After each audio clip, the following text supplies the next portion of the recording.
আল্লাহ রাব্বুল আলামিন অবশ্যই নিশ্চয় গোমরাহ পথ থেকে সুপথ প্রকাশিত করে দিয়েছেন। আল্লাহ রাব্বুল আলামিন গোমরাহির পথ থেকে অর্থাৎ কুপথ থেকে সুপথ প্রকাশিত করে দিয়েছেন। এখন বলেন তো কোনটা ভালো কোনটা মন্দ আমরা জানি কি জানি না? জানি কি জানি না? কোন পথ শয়তানের পথ এবং কোন পথ আল্লাহওয়ালার পথ, আল্লাহর পথ, এটা আমরা জানি কি জানি না? আল্লাহ রাব্বুল আলামিন সেটাই সূরা বাকারা 256 নম্বর আয়াতের মধ্যে করছেন, قد تبين الرشد من الغي فمن يكفر بالطاغوت ويؤمن بالله। আল্লাহ রাব্বুল আলামিন করছেন, আমি ভ্রান্ত পথ থেকে সুপথ তোমাদের কাছে প্রকাশিত করে দিয়েছি। তোমাদের কাছে আমি সুপথ প্রকাশিত করেছি। কোনটা ভালো পথ কোনটা মন্দ পথ তোমরা অবশ্যই অবশ্যই জানো। কিন্তু ফামান ইয়াকফুর বিত্তাগুত প্রকাশিত হওয়ার পর আল্লাহ রাব্বুল আলামিন বলতেছেন, তোমরা ফামান ইয়াকফুর বিত্তাগুত আগে কুফরি করো, আগে অস্বীকার করো। কাকে অস্বীকার করা লাগবে? আল্লাহকে নাকি? আল্লাহকে? নবীকে? আল্লাহ রাব্বুল আলামিন বলেছেন তোমরা অস্বীকার করো, তাগুতকে অস্বীকার করো। মা হুয়া তাগুত? আল্লাহ রাব্বুল আলামিন বললেন আগে তাগুতকে অস্বীকার করা লাগবে। এখন তাগুতটা কোন জিনিস আমরা জানি না, সময় সংক্ষেপ, সময় সামান্য। মা হুয়া তাগুত? তাগুতটা কি? তাগুত হচ্ছে নাম্বার 1 তাগুত হচ্ছে ওরাই যারা নিজেরা কোরআন মানে না এবং কোরআন মানতেও দেয় না, ওরাই হচ্ছে তাগুত। তাগুত কারা? তাগুতের কয়েকটি সংজ্ঞা রয়েছে, কয়েকটি আবিধানিক অর্থ রয়েছে। 1 নাম্বার যারা শয়তান তাদেরকে তাগুত বলা হয়, শয়তানকেও তাগুত বলা হয়। 2 নাম্বার হচ্ছে যারা নিজেরাই কোরআন মানে না, অন্যদেরকেও কোরআন মানতে দেয় না, নিজেরাই নামাজ পড়ে না, অন্যদেরকেও নামাজ পড়তে দেয় না, এই কোয়ালিটি লোকদেরকে তাগুত বলা হয়। যারা মোড়ে মোড়ে নিজের ছবি লটকায় রাখে, নিজের বাবার ছবি লটকায় রাখে, নিজের দাদার ছবি লটকায় রাখে এবং নিজের বাবার ছবি লটকায় রাখে, এদেরকেও তাগুত বলা হয়। অর্থাৎ যারা শয়তানের পথ অনুসরণ করবে, অনুকরণ করবে, ওদেরকেও এই তাগুত বলা হয়। আল্লাহ রাব্বুল আলামিন বললেন ফামান ইয়াকফুরু বিত্তাগুতি ওয়া ইউমিন বিল্লাহ, তোমরা তাগুতের অস্বীকার করবে, তাগুতকে অস্বীকার করবা, তারপর পরিপূর্ণ ঈমান আনয়ন করবা। এখন বলেন তো আমরা তাগুতের সঙ্গে মেলামেশাও করতেছি এবং ঈমানদার দাবিও করতেছি, তাহলে বলেন তো পরিপূর্ণ ঈমানদার হওয়া যাবে কি? যাবে?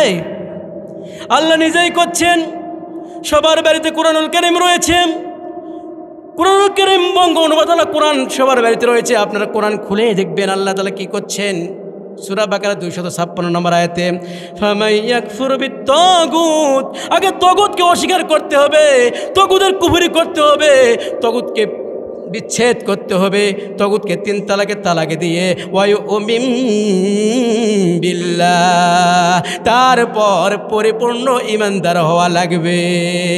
সংক্ষেপে করছি, পরিপূর্ণ ঈমানদার হতে হলে তাগুতকে অস্বীকার করতে হবে।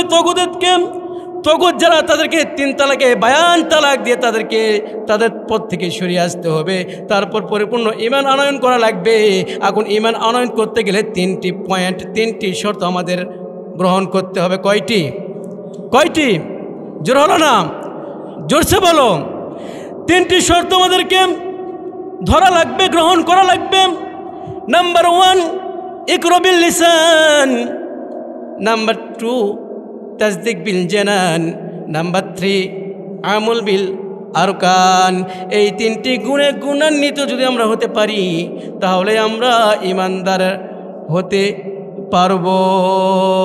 তাগুতকে বিচ্ছেদ করতে হবে, তাগুতকে ছেড়ে দিতে হবে, তাগুতের অস্বীকার করতে হবে, তারপর ঈমান আনয়ন করতে হবে।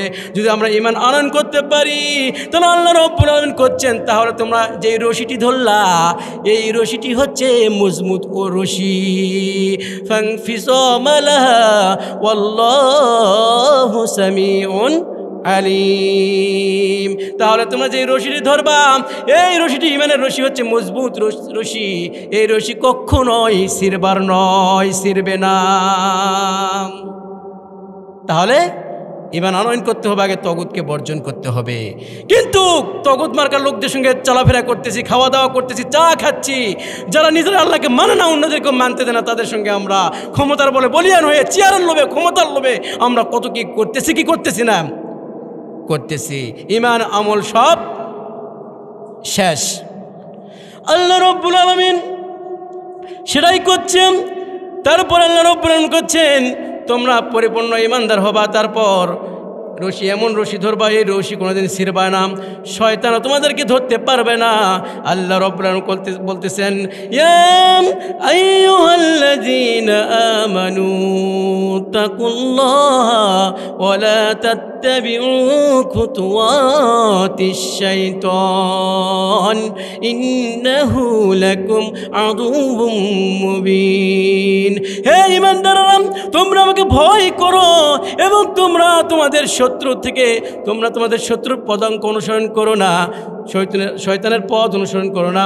তোমাদের শত্রু বলা হয়েছে ডাইরেক্ট শত্রু। শয়তান আমাদের কি শত্রু? ডাইরেক্ট শত্রু। ইন্নাহু লাকুম আদুউম মুবিন, নিশ্চয় তিনি তোমাদের ডাইরেক্ট প্রকাশ্য শত্রু।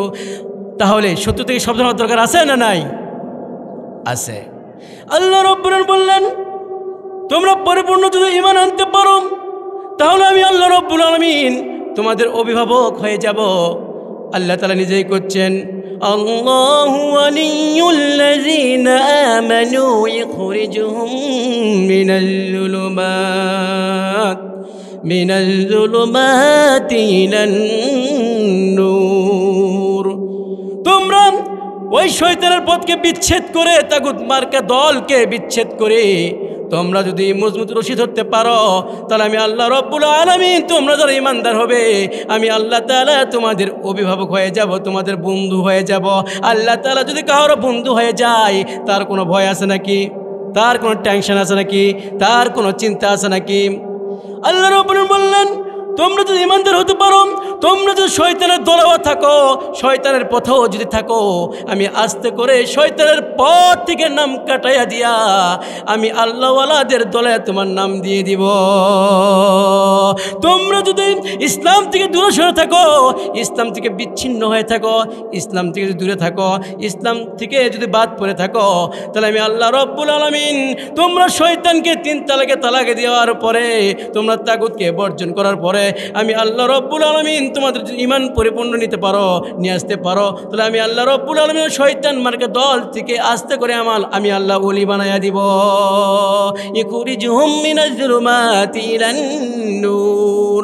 তোমরা যদি জুলুমের পথেও থাকো, তোমরা যদি অজ্ঞতার পথেও থাকো, আস্তে করে অজ্ঞতার পথ থেকে আল্লাহ তাআলা নূরের পথে নিয়ে আসবে, কোরআনুল কারীমের পথে নিয়ে আসবে। ওয়াল্লাযীনা কাফারু আউলিয়াউহুমুত তাগুত। আর যারা কুফরি করবে, কুফরি মানে কি জানেন? অস্বীকারী। কুফরি মানে কি? অস্বীকারী।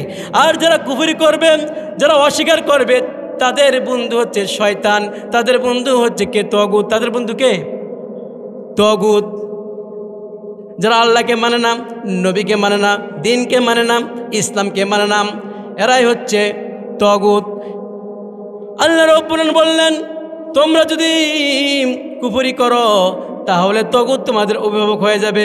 আল্লাহ তাআলা অন্য আয়াতের মধ্যে করছেন ওয়াল্লাযীনা কাফারু ওয়া কাযযাবু বিআয়াতিনা উলাইকা আসহাবুন নার।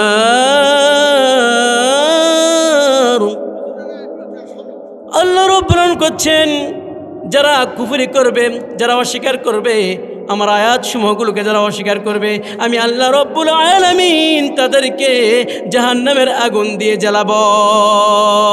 যারা আল্লাহর আয়াতগুলিকে অস্বীকার করে নিবে তারাই হচ্ছে কুফরি করে, তারাই হচ্ছে কাফের, তারাই হচ্ছে অস্বীকারী। আর যারা অস্বীকারী তাদের অভিভাবক কে? তাদের অভিভাবক কে? কি বললাম? তাগুত। ইখরিজুনাহুম মিনান নূরি ইলাল যুলুমাত। সে যদি টুপিওয়ালাও হয়, সে যদি পাঞ্জাবিওয়ালাও হয়, সে যদি জুব্বাওয়ালাও হয়, সে যদি পাগড়িওয়ালাও হয়, আর যদি শয়তানি দলকে অনুসরণ করে, শয়তান মার্কা দলকে অনুসরণ করে ক্ষমতার লোভে, চেয়ারের লোভে, তাহলে আল্লাহ রাব্বুল আলামিন করছেন তারা যদি কোরআনের পথেও থাকে, ইসলামের পথেও থাকে, তারা যেই পথে থাকুক না কেন, আমি আল্লাহর পথেও যদি থাকে, আর যদি শয়তান মার্কা দল করে, শয়তানের পথ অনুসরণ করে, শয়তানের মত অনুসরণ করে, তাগুতকে অনুসরণ করে নেই, আমি আল্লাহ রাব্বুল আলামিন তাদেরকে আস্তে করে ওই কোরআনের পথ থেকে নাম কাটায়া তাগুতদের দলের মধ্যে দিয়া দিব। নাউজুবিল্লাহ। কোন কথা কি বুঝতে পারছেন? ওয়াজ শুনলে হবে না, ওয়াজ কি করা লাগবে? বুঝা লাগবে। আল্লাহ রাব্বুল আলামিন বললেন, তোমরা তাগুতকে অস্বীকার করে নেবা, তাগুতকে মানবে না, তাগুতকে 3 তালাকে তালাক দিবা। কিন্তু কিছু হুজুর দেখা যায় তাগুতের পক্ষে কথা বলে কি বলে না? আল্লাহ রাব্বুল আলামিন করছেন, আলা লাহু খালকু ওয়াল আমর, জমিন যার আইন চলবে ও তার, জমিনটা কার? লিল্লাহি মা ফিস সামাওয়াতি ওয়াল আরদ, জমিন আসমান এবং জমিনের মালিক কে? আল্লাহ। জমিনটা যার, আইন চলবে ও তার। আর আমরা যদি বলি আইন চলবে অন্য কারো, তাহলে হবে নাকি? তাহলে হবে নাকি? আল্লাহ রাব্বুল আলামিন করছেন, সত্য এবং মিথ্যা কোনোদিন সংমিশ্রণ করা যাবে না। সত্য সত্য থাকবে, মিথ্যা মিথ্যাই থাকবে।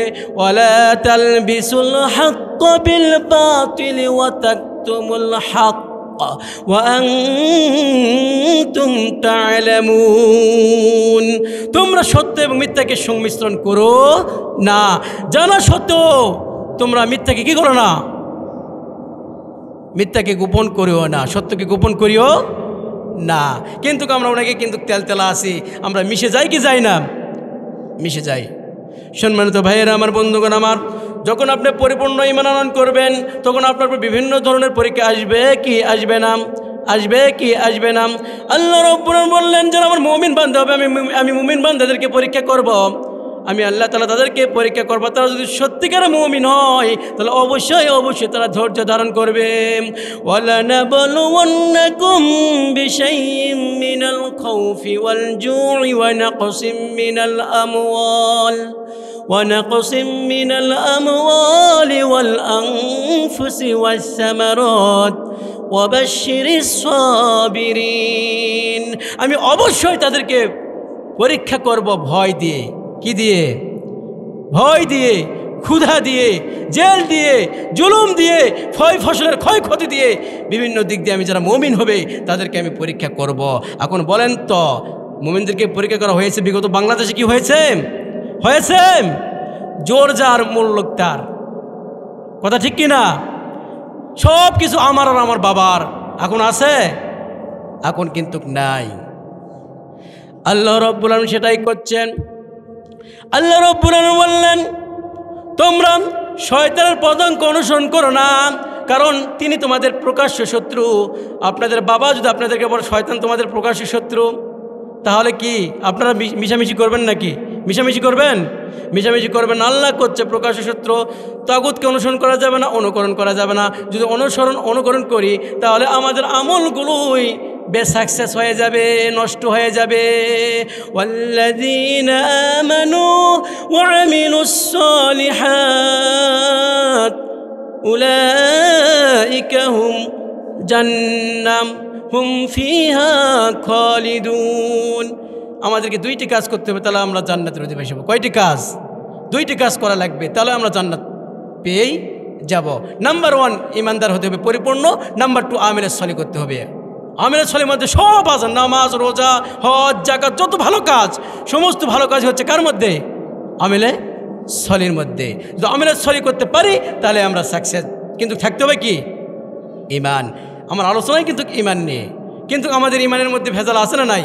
ঈমান শব্দের শাব্দিক অর্থ কি? বিশ্বাস। ঈমান শব্দের শাব্দিক অর্থ কি? বিশ্বাস। আরও একটু পরিষ্কার করে বলি, আমরা প্রত্যেক রাকাতেই, প্রত্যেক নামাজেই আমরা একটা দোয়া পড়ি, একটা সূরা পড়ি, ইহদিনাস সিরাতাল মুস্তাকিম। পড়ি কি পড়ি না?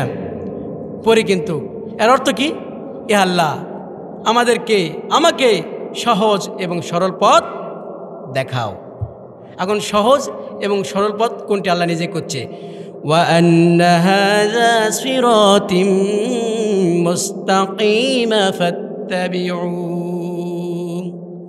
আল্লাহ তাআলা বলছেন আমার এই পথই হচ্ছে সহজ সরল পথ, এই পথই হচ্ছে মুস্তাকিমের পথ। কার পথ? চিল্লায় এখন কার পথ? আল্লাহ তাআলার পথ। ওয়ান্না হাযা সিরাতিম মুস্তাকিম ফাত্তাবিউহ, তোমরা যদি পথকে অনুসরণ করো তাহলে আমার এই মুস্তাকিমের পথ অনুকরণ করো। ওয়ালা তাত্তাবিউস সুবুলা ফাতাফাররাকু বিকুম আন সাবিলি, তোমরা অন্য কোনো মত অনুসরণ করো না, অন্য কোনো পথ অনুসরণ করো না, তাহলেই তো যাবে, তাহলে তোমরা বিভ্রান্তের মধ্যে পড়ে যাবে। তাহলে আল্লাহ তাআলার পথে পরিচালিত হওয়া লাগবে কি লাগবে না? আমরা নামাজে বলি এক কথা, বাইরে ঘটায় আরেক কথা, বলি কি বলি না? আমরা নামাজে ইহদিনা সিরাতাল মুস্তাকিমের দোয়া করি, আর বাইরে গিয়ে তাগুত মার্কা লোকদের সঙ্গে চলাফেরা করি কি করি না? করি কি করি না? অবশ্যই অবশ্যই আমরা করি। কীরকম ঈমান আনয়ন করতে হবে দেখেন। তৎকালীন সময়ে বাবা নাই, মা রয়েছে, ছোট্ট বাচ্চা, মাকে চাচার বাড়ির লালিত পালিত করতে দিয়েছে, অর্থাৎ তারও সন্তান নেই, ওই সন্তানটিকে তিনি পালতে নিয়েছে। আব্দুল ওয়াজ্জা নাম, চাচার বাড়িতে লালিত পালিত হয়েছে। এক পর্যায়ে নবীর শান ও মান শুনে তিনি মনে মনে পরিকল্পনা করিয়েছে, নিয়ত করিয়েছে, আমরা হচ্ছে আমি ঈমান আনব, নবীর প্রতি ঈমান আনব, আমি ঈমান আনয়ন করবই। এক পর্যায়ে বিরাট বড় লম্বা কাহিনী সংক্ষেপে করছি। আব্দুল ওয়াজ্জা ঈমান আনয়ন করেছে, চাচার বাড়িতে লালিত পালিত হয়েছে, চাচার কানে শব্দটি গিয়েছে, আওয়াজ গিয়েছে যে আপনার ভাতিজা তো ঈমান আনয়ন করেছে, আল্লাহর প্রতি বিশ্বাস করেছে, ওই আব্দুল্লাহর ছেলে মুহাম্মদের প্রতি ঈমান আনয়ন করেছে। সুতরাং আব্দুল্লাহকে বাহির থেকে বের করে দাও, বাহিরে বের করিয়ে দাও, আব্দুল্লাহকে আপনার ঘরে রাখানো যাবে না। চাচা তার ভাতিজাকে করছে, বাবা আমার কর্ণে একটা আওয়াজ এসেছে, এই আওয়াজটা কি সত্য নাকি? বললেন, চাচাজি কি আওয়াজ? বললেন, বাবা তুমি নাকি ইসলাম গ্রহণ করিয়েছ, তুমি নাকি ঈমান আনয়ন করেছ। ভাতিজা বলল, হে চাচা আমি আর গোপন করব না, সত্যি সত্যি সত্যি আমি অবশ্যই ঈমান আনয়ন করিয়েছি। ও চাচা মিথ্যা বলবো না, আকাশে সূর্য উদয় যেমন সত্য, আমি ঈমান আনয়ন করেছি ও তেমন সত্য। চাচার মাথা গরম হয়ে গেল। চাচা করছে, বাবা তুমি যদি মুহাম্মাদের কালেমার ছায়াতলে প্রবেশ করো তাহলে আমি তোমার থেকে যে জমি দিয়েছি সেই জমি নিয়ে নিব, আমি তোমাকে যে সম্পদ দিয়েছি সেই সম্পদ আমি নিয়ে নিব। আব্দুল ওয়াজ্জা বললেন, চাচাজি আমি সমস্ত সম্পদ দিতে রাজি, কিন্তু আমি ঈমানটাকে দিতে রাজি না। আব্দুল ওয়াজ্জাকে তার চাচা বললেন, ভাতিজা তাহলে তোমার থেকে সব সম্পদগুলো আমি নিয়ে নিলাম। ভাতিজা চলে যাচ্ছেন, পিছন থেকে ডাক দিয়ে বললেন, ভাতিজা শোনো, ও ভাতিজা তুমি যে পোশাকটি পরে আছো এই পোশাকটি কার টাকায় কিনাম? ভাতিজা বললেন, চাচাজি আমার টাকায় কিনা, তোমার টাকায় কিনা, তাহলে ওটা খুলে ফেলাও। আবার ভাতিজা যখন চলে যাচ্ছিলেন আবার পিছন দিক দিয়ে চাচা ডাক দিয়ে বললেন, ও ভাতিজা তুমি যে পরনের লুঙ্গিটা পরে আছো এই লুঙ্গিটা কার টাকায় কিনা? তখন বললেন, চাচাজি আপনার টাকায় কিনা। তাহলে লুঙ্গিটা পর্যন্ত খুলে দিয়ে চলে যাও। দেখেন ঈমান আনয়ন করতে গেলে কত নির্যাতন সহ্য করতে হয়, কত কষ্ট সহ্য করতে হয়। আমরা তো পাওয়া ঈমানওয়ালা, আমরা কি ঈমানওয়ালা? পাওয়া ঈমানওয়ালা, আমরা কি ঈমান এনেছি নাকি? ঈমান এনেছি? সাহাবা আজমাইনদের মতন কষ্ট করেছি নাকি? ওদের মতন কষ্ট করা লাগলে আমরা ঈমানের দাম বুঝতাম, কিন্তু আমরা অটোমেটিকলি পাওয়া ঈমান আমরা পেয়েছি, বিধায় ঈমানের মর্যাদা আমরা জানি না। বাবার থেকে সম্পদ পাওয়ার এক মর্যাদা, আর নিজে ইনকাম করে নিজের সম্পদ অর্জন করে কামাই করে সম্পদ অর্জন করা, এই সম্পদ আর ওই সম্পদের মায়া মোহাব্বত কি এক হবে? এক হবে? এক হবে না। আমরা সাহাবা আজমাইনদের মধ্য থেকে ওদের মাধ্যমে আমরা ইসলামটাকে পেয়েছি, ওলিয়া উলিয়ার মাধ্যমে আমরা ইসলামটাকে কী করেছি? পেয়েছি। ঈমানের কোনো আমাদের কি নাই? ঈমানটা কিন্তু দামি সম্পদ। ঈমান কি সম্পদ? যে যত দামি হয় তারও নকল বেশি বাড়ায় কি বাড়ায় না? 1 নম্বর জিনিসের নকল বেশি না কম? আবার 1 নম্বরের জিনিস চুরি হওয়ার সম্ভাবনা কম না বেশি? কম না বেশি? বেশি। ঈমান হচ্ছে মেন সম্পদ, মূলধন। ঈমান হচ্ছে সবচেয়ে সেরা ধন আমাদের। এই ঈমান চুরি হওয়ার সম্ভাবনা আছে না নাই? অবশ্যই আছে, সময় থাকলে সামনে বলবো। তখন ভাতিজা আব্দুল ওয়াজ্জাব বললেন, চাচা পরনের লুঙ্গিটাও নিয়ে নাও। তাহলে পরনে কোনো কাপড় থাকলো নাকি? থাকলো না। ওই পরনের কাপড় ছাড়াই 2 হাত দিয়ে লজ্জাস্থান ঢাকিয়া দৌড়ে দৌড়ে তার মার কাছে গেলেন। তার মার কাছে গিয়ে বললেন, মা গো মা, ও গো মা, তুমি বাসায় আসো নাকি মা? মা বললেন, বাবা তোর কি হয়েছে বাবা? বললেন, মা তুমি এমন বাড়িতে আমাকে পালতে দিয়েছো মা, ঈমান আনার কারণে আমার চাচা আমাকে সম্পদ থেকে বঞ্চিত করেছে, অর্থ থেকে বঞ্চিত করেছে, তার সম্পদ থেকে বঞ্চিত করিয়েছে। শুধু তাই নয় মা, তার পরনের যতগুলো কাপড় রয়েছে সমস্ত কাপড়গুলো আমার শরীর থেকে খুলে নিয়েছে। ও মা, তোমার ঘরে যদি 1 টুকরার কাপড় থাকে গো মা, একটা চাদর থাকে গো মা, তাহলে আমাকে দিয়ে দেন, আমি 70 টুকু ঢাকে আমি নবীর দরবারে চলে যাব। মা ঘর থেকে 1 কাপড় দিলেন, কিন্তু পুরোপুরি লজ্জাস্থান ঢাকে না, আংশিকভাবে ঢাকে না। নবীর পাগল হয়ে নবীজির দরবারে দৌড়াইলেন। কে দৌড়াইলেন? আব্দুল ওয়াজ্জা মসজিদে নববীর বারান্দায় গিয়ে কান্নাকাটি করতেছে, টুকরে টুকরে কান্নাকাটি করতেছে। আল্লাহর নবী সালাত শেষ করে দরজায় এসে দেখে যে কে জানে কান্নাকাটি করতেছে। তখন আল্লাহর নবী, বিশ্বনবী জনাব মুহাম্মদ রাসূলুল্লাহ সাল্লাল্লাহু আলাইহি সাল্লাম বললেন, বাবা তুমি কে, তোমার বাড়ি কোথায়? তোমাকে তো চিনলাম না। তখন বিস্তারিত কথাগুলো বললেন, বিস্তারিত কাহিনীগুলো খুলে বললেন এবং বললেন, আপনার উপর ঈমান আনয়ন করার কারণে, আপনার কালেমা গ্রহণ করার কারণে আমার চাচা আমাকে বস্ত্রহীন করিয়েছে। তখন নবীজি একজন সাহাবীকে ডাক দিয়ে বললেন, ও সাহাবী, আমার হুজরাখানা থেকে 2টি জুব্বা নিয়ে এসে আব্দুল ওয়াজ্জাকে দিয়ে দাও। নবী বললেন, বাবা তোমার নাম কি? বললেন, আব্দুল ওয়াজ্জা। তখন বললেন, ইসলাম গ্রহণ করার পর তো আব্দুল ওয়াজ্জা নাম রাখা যাবে না, আজ থেকে আমি নবী তোমার নাম রেখে দিলাম আব্দুল্লাহ। আল্লাহর কাছে সবচেয়ে 2টি নাম প্রিয়। কয়টি নাম? 2টি নাম প্রিয়। নাম্বার 1 হচ্ছে আব্দুল্লাহ আর আব্দুর রহমান। এই 2টি নাম আল্লাহর কাছে কি প্রিয়। ঈমান আনয়ন করার কারণে কত জুলুম নির্যাতন সহ্য করেছে সাহাবা আজমাইনেরা। করছে কি করেন নাই? করছেন কি করেন নাই? করছে। শুধু সাহাবা আজমাইন নয়, নবীরা পর্যন্ত ইসলামের জন্য, কালেমার জন্য জীবন দিয়েছেন। আর আমরা অটোমেটিকলি ইসলাম পেয়ে আমরা বিভিন্ন ধরনের, বিভিন্ন হুজুর, বিভিন্ন ফেরকায় লিপ্ত আছে কি নাই? আছে কি নাই? অবশ্যই আছে। কিন্তু আমাদেরকে এক হতে হবে। যতদিন পর্যন্ত না এক হতে পেরেছি ততদিন পর্যন্ত কিন্তু আমরা মার খাইতেই থাকবো। এক হওয়ার সুবর্ণ সুযোগ এসে গেছে না যায় নাই? গেছে না যায় নাই? আল্লাহ রাব্বুল আলামিন শয়তানদেরকে বুঝিয়ে দিয়েছে শয়তান করার ঠেলা কীরকম। আল্লাহ রাব্বুল আলামিন নিজেই করছেন। আল্লাহ তাআলা বলতেছেন, হে নবী, আপনার শত্রু মানে আমার শত্রু, আর আমার শত্রু যারা হবে আমি আল্লাহ রাব্বুল আলামিন তাদেরকে ছাড় দেব না। আল উলামা ওয়ারাসাতুল আম্বিয়া, আলেম ওলামারাই হচ্ছে নবীদের কি ওয়ারিস। আলেমদেরকে বেচ্যুত করো মানে, বেসম্মান করো মানে, আলেমদেরকে বিভিন্ন ধরনের জুলুম নির্যাতন দেওয়া মানে শুধু আলেমদের থাকে না, অটোমেটিকলি আল্লাহর নবীর কে কষ্ট দেওয়া, আল্লাহর নবীকে কষ্ট দেওয়ার মতন গুনাহ হয়ে যায় কি যায় না? গুনাহ হয়ে যায়। তাই আলেমদেরকে কষ্ট দিবেন, এই আল্লাহর নবীকে যে কষ্ট দিলে যেই গুনাহ হয় সেই গুনাহ কিন্তু আলেমদেরকে কষ্ট দিলে, আলেমদের উপর নির্যাতন করলে এইরকম গুনাহ হয়। আল্লাহ তাআলা নিজেই করছে, যারা আলেমদের শত্রু হবে তারা আমার নবীর শত্রু, আর যারা আমার নবীর শত্রু হবে তারা ডাইরেক্ট আমি আল্লাহর শত্রু।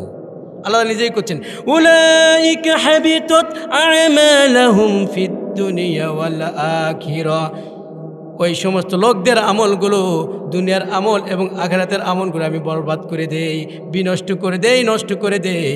ওদের আমলগুলো আমি বিফল করে দেই। যারা আলেম ওলামাকে কষ্ট দেয়, আলেম ওলামাকে যারা কষ্ট দেয়, এরাও নিঃসন্দেহ তগুদের অনুসারী। চান্সে আছে, সুযোগ পেলেই ঢুকে পড়বে, এরকম কথা আছে না নাই? আছে না নাই? আছে। এ হচ্ছে লেডি নমরুদ, লেডি ফেরাউন। ফেরাউনের চেয়ে নিকৃষ্ট, নমরুদের চেয়েও নিকৃষ্ট এবং আবু জেহেলের চেয়েও নিকৃষ্ট এই শয়তানগুলো। ওরা তো মেরেছে কাফেরদেরকে, আর ডাইরেক্ট মারতেছে মুসলমান হয় মুসলমানদেরকে মারতেছে। কিসের মুসলমান? খালি নামধারী মুসলমান হলে কি মুসলমানের? তো এখন মুসলমান শব্দ সাহায্য করতে কি কোন? তো আত্মসমর্পণ করা।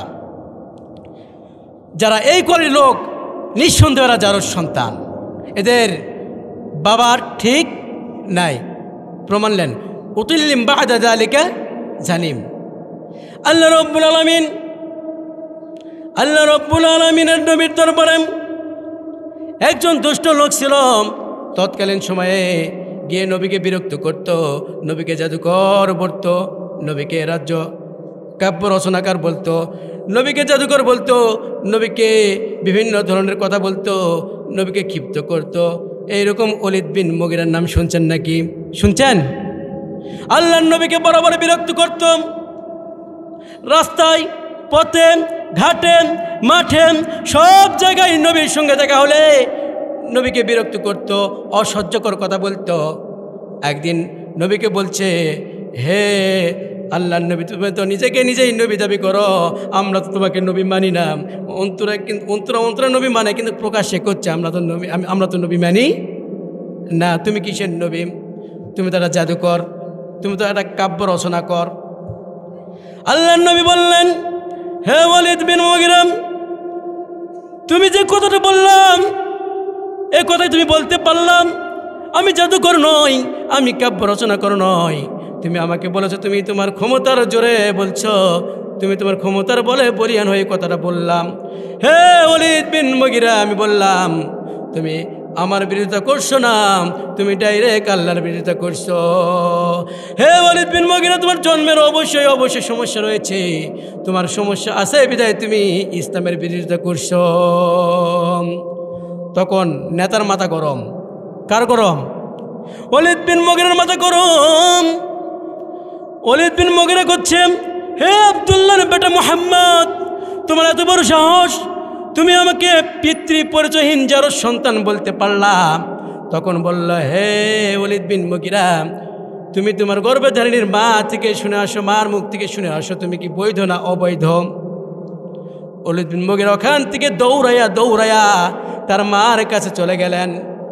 গিয়ে বলতেছেন, মা গো মা, তাফসীরের মধ্যে এসেছে তার মা একটু কানে কম শুনত, তার মা একটু কানে কম শুনতে পেত। তার মাকে ডাক দিলেন, মা শুনতে পারলেন না। আস্তে করে কোনো একটা পাথরের টুকরা দিয়ে আস্তে করে মার শরীরে আঘাত করলেন। মা বললেন, কি হয়েছে বাবা, কি হয়েছে? মা, তুমি আজকে আমাকে সত্যি একটা কথা বলবা? যদি কথা বলো মা, তাহলে আমি বলবো। যারা দুষ্ট কোয়ালিটি হয়, যারা পাপিষ্ট হয়, যারা কাফের হয়, যারা নাস্তিক হয়, যারা বেজিন হয়, যারা বেঈমান হয়, তারা কি মার সঙ্গে কি সদাচরণ করে নাকি? মার সঙ্গে সদাচরণ করে না, ওরা অবাধ্য হয়। পিতামাতারা ওরা কি হয়? অবাধ্য হয়। ওয়ালিদ বিন মুগিরা বললেন, মা, তুমি সত্য কথা বলবা, মিথ্যা কথা বলবা না, আমার পিতার পরিচয়কে আমি জানতে চাই। তখন তার মা বলল, বাবা, তোমাকে এই কথাটা কে বলেছে? তুমি কার মুখ থেকে শুনেছ? তখন বললেন, তার মাই বললেন, এই কথা নিশ্চয় আব্দুল্লাহর ছেলে মুহাম্মদ বলছে নাকি? তখন বললেন, হ্যাঁ মা, হ্যাঁ, আব্দুল্লাহর ছেলে মুহাম্মদ বলেছে আমাকে, আমি নাকি জারজ সন্তান। ও মা, কাবার চত্বর চলো মা, চলো। কাবার গিলাফ ধরে ওরা আল্লাহকে মানত না, কিন্তু কাবা চত্বরে, কাবা শরীফকে ওরা প্রাধান্য দিত, বিশ্বাস করত। ওয়ালিদ ইবনে মুগিরা বলতেছেন, মা চলো কাবার চত্বরে চলো। কাবার চত্বরে গিয়ে তুমি কাবার গিলাফ ধরে বলো, আমি বৈধ না অবৈধ?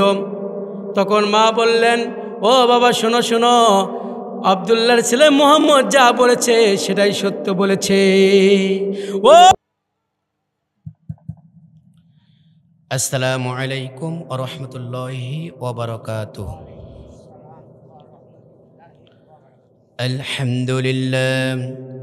আলহামদুলিল্লাহ নাহমাদুহু ওয়া নাস্তাঈনুহু ওয়া নাস্তাগফিরুহু ওয়া নু'মিনু বিহি ওয়া নাতাওয়াক্কালু আলাইহি ওয়া নাউযু বিল্লাহি মিন শুরুরি আনফুসিনা ওয়া মিন সাইয়্যাতি আ'মালিনা।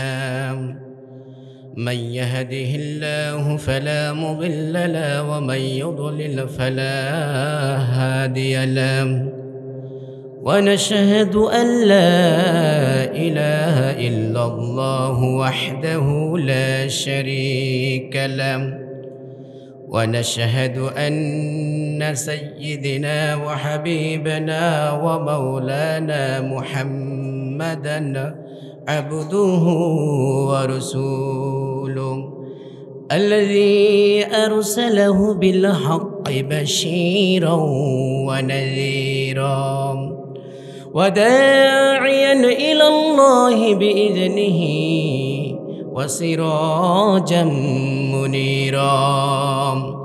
فقد قال الله تعالى في كلامه المجيد وفرقانه الحميد. أعوذ بالله من الشيطان الرجيم. بسم الله الرحمن الرحيم. قد تبين الرشد من الغي فمن يكفر بالطاغوت ويؤمن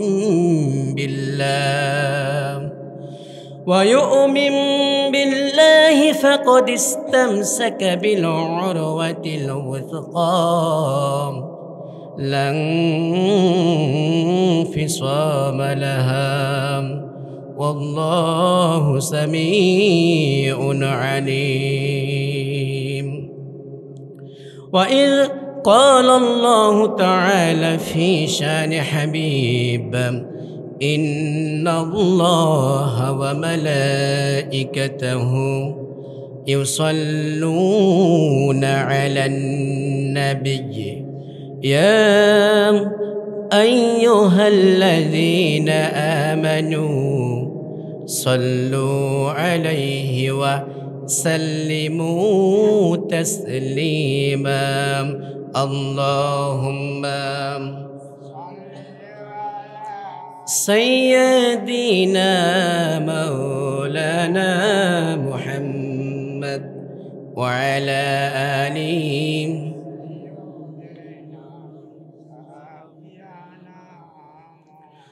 স্বপ্ন হারা মানুষ আমরা আশাই ভরা মন। স্বপ্ন হারা মানুষ আমরা আশাই ভরা মন। আল্লাহ তোমার কোরআনে পথে করে নাও কবুল মাওলা করে নাও কবুল। আল্লাহুম্মা سيدنا مولانا محمد وعلى آله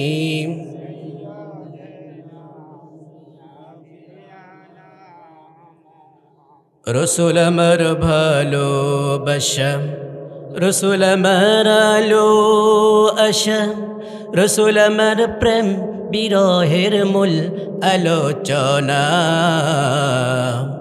রসুল আমার কাজে কর্মে অনুপ্রেরণা। আলহামদুলিল্লাহ। মহান আল্লাহ রব্বুল আলামিনের দরবারে শুকরিয়া জ্ঞাপন করছি যে আল্লাহ সুবহানাহু ওয়া তাআলা আমাদেরকে বাদ মাগরিব থেকে শুরু করে নিয়ে